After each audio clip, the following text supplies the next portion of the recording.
This is how to retire off of your RSUs, and as a financial planner, I'm going to show you 1, how to do it, 2, what's the least amount of RSUs that you could reasonably retire off of, and 3, how to create $100,000 worth of annual income off of your RSUs. But first, I need to address what I wouldn't do. I wouldn't go to Google and type in RSU because the very first suggestion that the autofill feature on Google is going to have for you is most likely going to be RSU tax, which is actually the very worst place that you can start. I've created a list of 3 things that are more important than taxes, and taxes will be the least most important thing on this list as we make decisions about planning for your retirement utilizing RSUs. Let me show you why. Let's pretend that you walk into a store and buy some spicy salsa because it's on sale.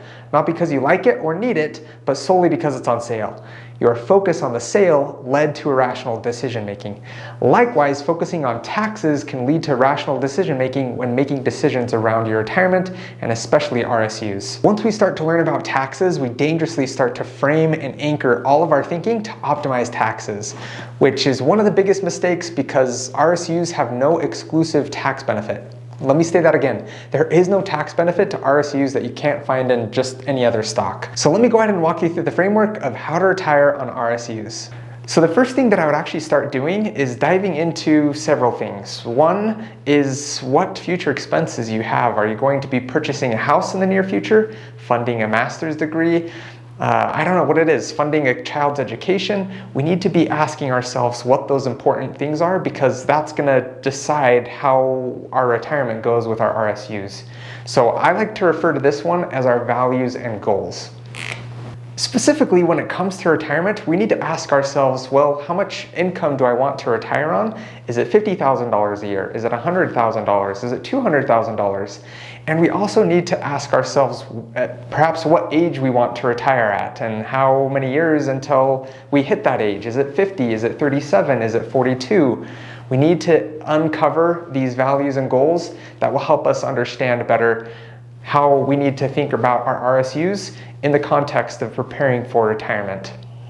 If you had all of your financial needs met, so your housing is covered, your food is covered, your transportation is covered, if you have all of your current needs met and in the future, would you change your life, and if so, how? And it's deep questions like these, and there's several others that I typically ask my clients that help bring those deep-seated values and goals to the surface.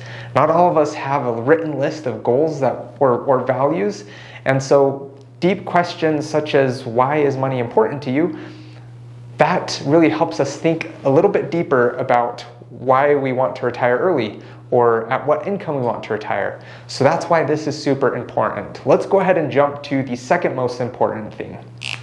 The second thing that we need to focus on here is actually something that you're very passionate about, most likely, and something that I don't have any emotional connection to. And I'm going to be the voice of reason here, whereas you are definitely going to be the emotional aspect to the whole decision about retirement and planning around that.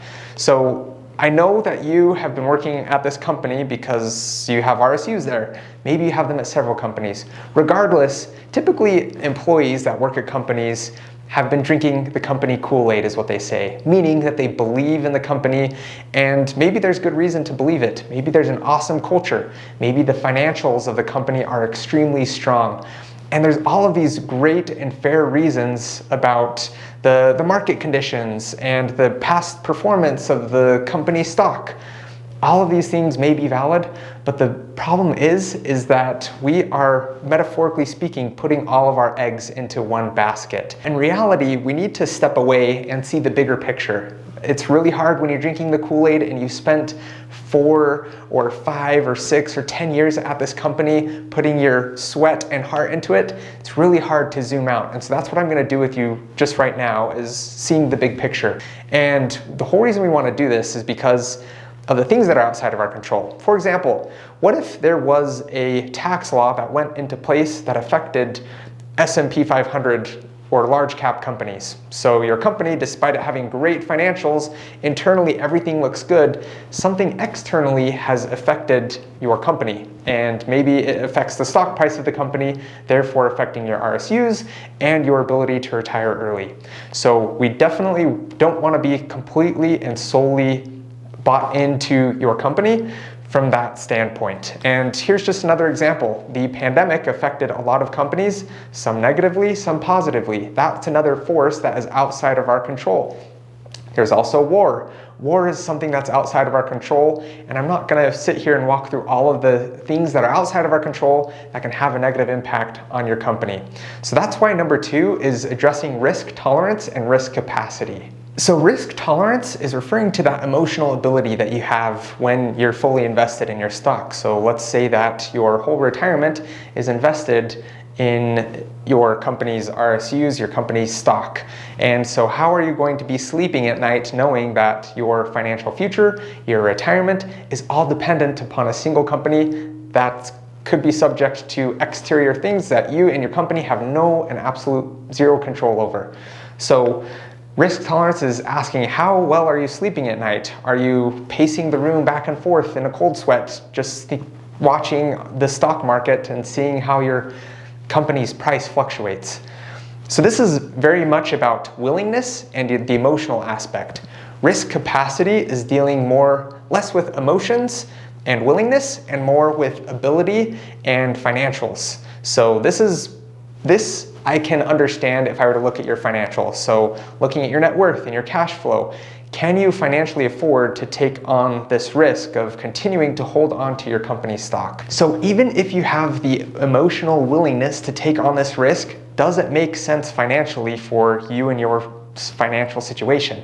Can you afford to take on this risk? Are you able to take on this risk?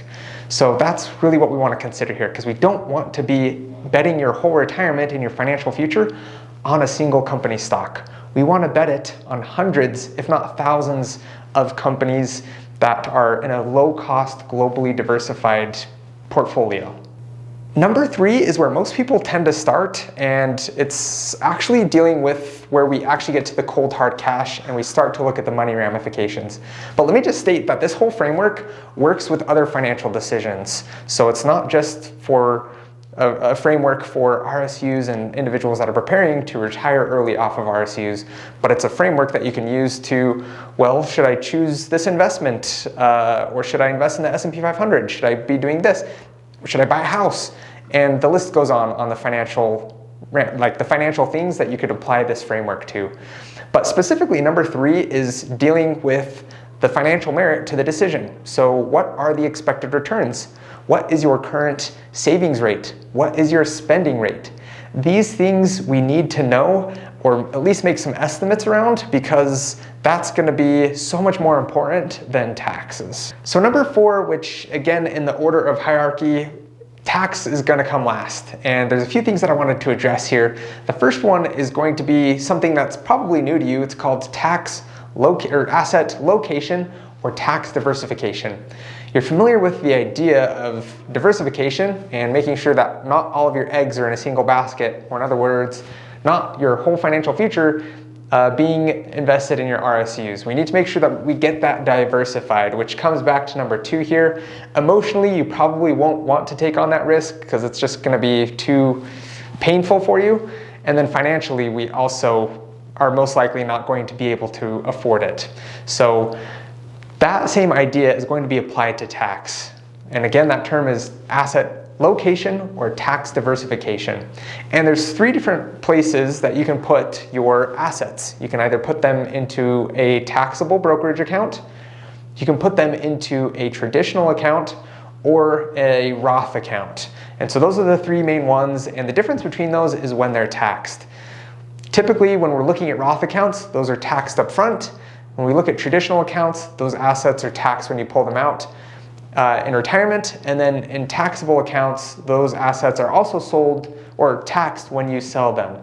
So you have a lot more flexibility on tax timing when it comes to diversifying your portfolio. And if you're going to use your proceeds from RSUs to prepare for retirement or use in retirement, you'll definitely want to take advantage of various asset locations, where you want to get your assets diversified in a tax-efficient manner. And if you're going to be taking this route, you're most likely going to be needing to tilt. And again, just based on the advice of a competent professional, you're probably going to need to tilt more towards a taxable account or a Roth account. And there's so many considerations that go into that. So I know that this is a broad, somewhat vague statement, but just keep that in mind as you make decisions here, that you'll want some tax diversification. The problem is when you start to think about your RSUs, again, most people, they're gonna search RSU tax. They're starting here and they're flipping all of this stuff upside down and it just gets skiwampus. And the funny thing is that they're optimizing for something that doesn't actually exist. They're optimizing for a tax advantage that doesn't exist. So I've created two examples here to show you this point, this illusion that a lot of people believe around RSU taxation. So example number one is going to be specific to RSUs, and then example number two is just going to be any regular old stock that you go out and you purchase. Starting with the RSUs, it's really important to note that RSU, or restricted stock unit, means that you're not an owner of stock. You don't own stock. You are an owner of a unit that, based on the triggers, maybe that's a double trigger, maybe it's a single trigger, when your stock actually vests, that's when it transitions from a unit to a stock. So this right here, the y-axis is going to be the price, and the x-axis here is going to be time. Taxes actually start with RSUs when they vest, and that's not to be confused with 83B election, which is another misbelief that a lot of people have surrounding RSUs. 83B election does not apply to RSUs. It applies to RSs, restricted stock, not restricted stock units. That's a different discussion for another day. But as soon as your stock vests, and there may be multiple triggers, for example, a liquidity event and time-based trigger, so you need to work at the company for 2 to 4 years, or 5 or 6 or 7, whatever your company implements as those triggers. As soon as those triggers are triggered, your stock will vest. Guess what happens when your stock vests? You owe ordinary income on that full amount. So if an RSU is worth $15, you owe ordinary income of $15 on your tax return.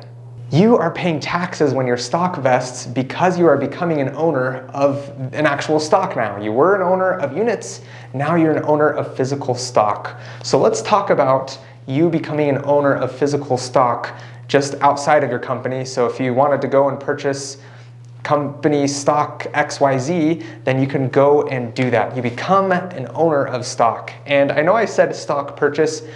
I'm just gonna use a single stock to compare to RSUs just because it's a little bit easier to compare. Please note that I am not encouraging anyone to go out and buy any individual stock. I am all for a globally diversified, low-cost portfolio. So what I'm ultimately recommending is getting into a globally diversified, low-cost portfolio with the help of a professional. And if you want help with that, my firm specializes in that. More information in the description below. But please don't think that I'm suggesting to go and purchase a single stock, because that's exactly opposite of what I'm doing. I'm just doing this for comparison's sake. But let's say that you want to go and purchase a stock for $15. Well, you need $15 in order to go and purchase that stock. But how did you get that $15? Well, it was probably sitting in your bank account. Well, let's think about how that money got into your bank account. There's a good chance that it came into your bank account from income that you received from your salary, which was also taxed at your ordinary income rates.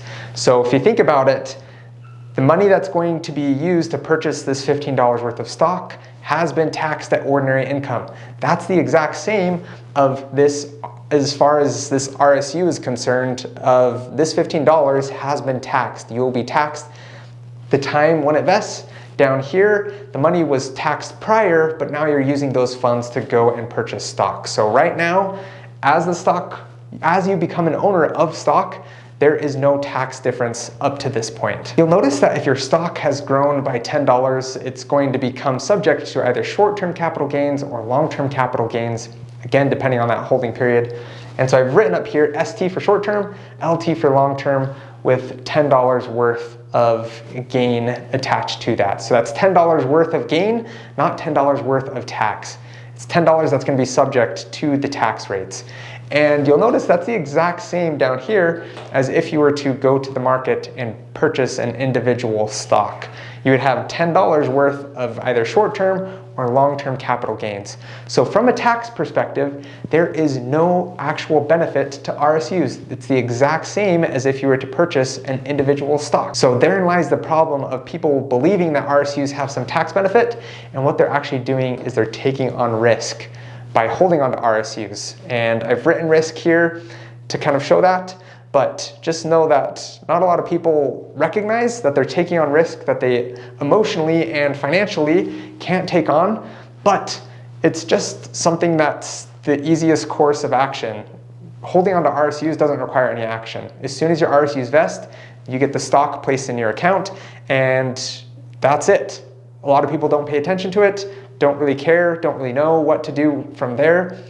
And inadvertently, they're taking on risk that they can't afford, both financially and emotionally. Whereas it would honestly be wise to take that money, sell it immediately, and get it into a globally diversified, low-cost portfolio with the help of a financial professional. So please note that I put safe down here. And again, just a clarifying point, I have titled this stock purchase for the sake of this example to say that this is a single stock. But as far as safety goes, the safety exists in a globally diversified portfolio with the help of a professional. There is no guaranteed future result or future outcome. Just note that diversification generally and historically has beaten concentrated holdings in the past. So now that you understand that there's no actual tax benefit to RSUs, it's the exact same as if you were to go and purchase a stock, you can see why it's important to not start by saying RSU tax in a Google search, even though it's the top suggested search. As you type RSU, tax will often autofill, and so it makes it so much easier to make this mistake and focus on this, which doesn't actually have any benefit. It's non-existent.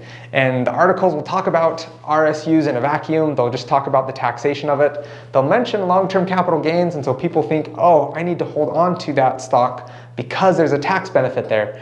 And yes, long-term capital gains is a tax benefit, but it's not solely exclusive to RSUs. As we can see in this regular stock purchase, you can get the long-term capital gains without taking on the risk of being in a concentrated holding. So this is the whole framework that I want you thinking through as you decide and make decisions around retiring early with your RSUs. What are your values and goals? What's your risk tolerance and capacity? What's the financial merit to the whole situation? How are you going to financially be able to afford to retire early? What's your savings rate, spending rate, and so on? And then lastly is taxes. And as we've seen, there is no benefit, so there is no use really from a tax perspective to continue to hold on to your RSUs. Let's go ahead and move on to the least amount of RSUs that you need to reasonably retire off of by giving you a lay of the land. I've moved our framework for thinking over here to the side. Again, this is just the priority of things that we need to be considering as we make decisions. Next, I've got this right here, which shows us your current age, your retirement age, and when you ultimately pass away. And what I'm going to put as the reasonable amount that you could retire off of is $40,000. I'm going to use that number. There's obviously arguments for a larger number or smaller number, depending on if you're married or single or so many different things like your lifestyle. So I'm keeping a running list of assumptions that I'm making over here. But for the sake of this example, I'm going to use $40,000 as the bare minimum of annual salary that you need to be able to retire off of. So if you think about it, your grandfather was able to go and buy a hamburger for 15 cents. But obviously nowadays you can't buy a hamburger for 15 cents. It's because money has inflated over the years. Likewise, what I've done is I've taken $40,000, but 15 years down the road, it's not going to be able to buy $40,000 worth of goods today. So what I've done is I've inflated it at 3%, which again is another assumption that I'm making here. We don't know exactly what inflation is going to be, but on average, it's typically been 2 to 3% over many years. And so $40,000 in the future is actually going to equate to about $62,000 worth of annual income that you will need to live off of during your retirement. So you actually shouldn't be shooting for $40,000 a year. You should be shooting for $62,000 a year indexed for inflation. So now that we know that $40,000 will be the equivalent of $62,000 a year, we need to find out how much we need as a lump sum right here to be able to pull out $62,000 right here, and right here, and right here, and right here, and so on, all the way until your ultimate death. Now, something to keep in mind as you go through this, there's going to be two forces that are at play while you are in retirement. We've got inflation that's still happening, we've got the return that's happening, and we also have your money that's actually being pulled out. So there's a lot that needs to go into this calculation here that I'm going to do in just a minute. But if you're following along, just remember this is often where people forget to put their calculator in begin mode. And it's begin mode because if you're going to be pulling out $62,000 for the next year of living, you're going to be pulling that money out at the beginning of the year so that you can live off of $62,000 for that year. Okay, so now we know exactly how much of a lump sum that we need in order to pull out $62,000 a year. And let me walk you through this.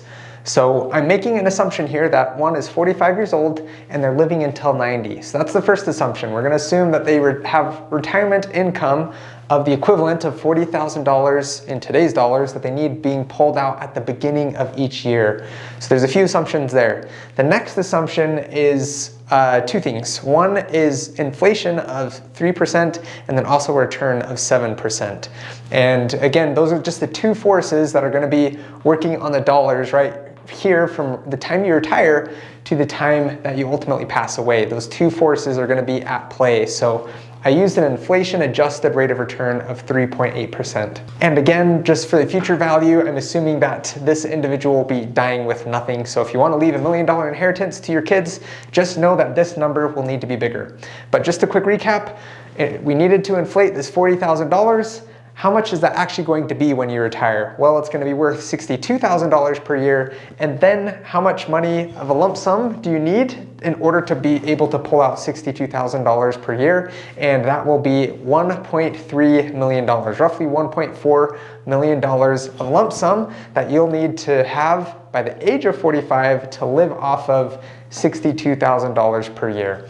And again, this isn't necessarily including Social Security, so just take this with a grain of salt. But the last step is deciding how much RSU do you need vesting over the next 15 years from 30 years old to 45 to create a portfolio or a lump sum of $1.377 million. So let's go ahead and run the math here. Okay, so now that we know how much of a lump sum that we need in order to sustain our retirement, the question is how many RSUs do we need vesting per year for the next 15 years in order to be able to have a lump sum of roughly $1.4 million at retirement? And the answer is $55,000. So in order to be able to retire on the equivalent of $40,000 in today's dollars per year, then you need to have roughly $55,000 of RSUs vesting per year for the next 15 years, given these circumstances and these assumptions right here. Lastly, I'm going to cover how many RSUs you need vesting today in order for you to live off of $100,000 per year in retirement, which just like the last example, $100,000 today isn't going to be the exact same as $100,000 15 years from now. So we need to start by inflating $100,000. Okay, so if you inflate $100,000 15 years from now at a 3% inflation rate, it's going to be the equivalent of $156,000. So the next step is deciding how much of a lump sum do we need here at retirement in order for you to pull out $156,000 per year and make it all the way to age 90. Okay, so in order to pull out $156,000 per year for the next 45 years as it's subject to inflation and as it's getting returns on investments, how much of a lump sum do we need? And the answer is almost $7 million worth of stock or a lump sum that you are going to need at the start of retirement. And the exact number is $6,960,000 rounded to the nearest thousand. So quickly reviewing assumptions, we're assuming that one is going to live for 45 years solely on retirement funds. And again, that's completely excluding and ignoring any other sources of income. So Social Security and real estate or any other type of income that you may have beyond your portfolio. We're making an assumption of an annual return of 7% and an inflation rate of 3%. And then we're also making the assumption that this individual wants to die with nothing. They're leaving no inheritance whatsoever for their kids or to charity or whatever it is. So those are the assumptions that I'm cooking into this number right here. So the next question is, in order to build a roughly $7 million portfolio by the time you retire, how many RSUs do I need vesting per year in order to hit that $7 million number? And again, the assumptions that we're working with is this is a 30-year-old that's going to retire at 45. Okay, and in order to have the equivalent of $100,000 per year in retirement, this is how much RSUs you need vesting per year until you hit retirement. But first, let me mention this video where I talk about the biggest strategies and tips that I have for your RSUs, including the worst mistakes that you can make, the largest of which is double taxation, so don't become subject to that. The final rough estimate is $277,000. Thank you so much for watching.